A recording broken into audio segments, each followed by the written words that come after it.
Panibagong araw, panibagong luto na naman ang lulutuin natin ngayon. Meron nga pala kaming pork belly na nabili na dito lang sa amin. Sa totoo lang, napakamahal ng karne dito sa probinsya. Pasensya nga pala sa mga hindi kumakain ng pork kasi magluluto tayo ngayon ng pork adobo. Simpleng adobo lang ang ating lulutuin ngayon. Nag-prepare nga pala tayo ng sibuyas, bawang, paminta. Pagkatapos, magpasiga na tayo ng kapoy sa may kalan. Pagkatapos, ilagay na natin ang ating kawali. Take note, nahugasan ko na ang kawali. Maglagay nga ako ng mantika. Nang uminit na ang mantika, syempre, same procedure pala yun. Isang kutsa natin ng sibuyas, bawang at nang ito ay mag golden brown, isusunod naman natin dito ating pork belly.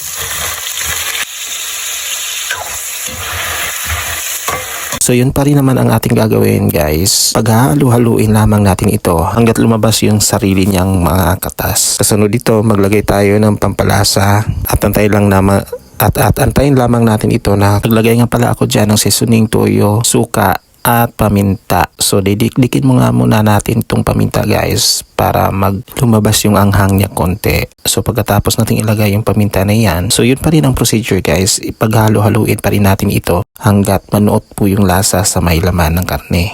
Dito sa probinsya ay kalamitan na kapag nag-aadobo dito ng pang-ulam lamang ay inilalagay lamang nila ay toyo, suka at saka yung pampalasa. Maganda kasi na kapag ang niluluto mo na adobo ay yung original talaga na adobo na lutong bahay. Hindi na tayo maglalagay ng kahit anuman na mga oyster sauce o kahit ano pa ba yan na spices kasi hindi natin mafe-feel yung lasa talaga original na adobo.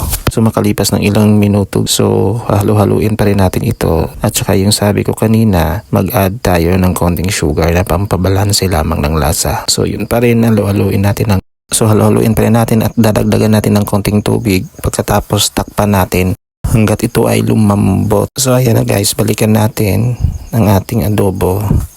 So okay na po yan guys, natikman ko na. So patutuyuin lamang natin yan ng konti.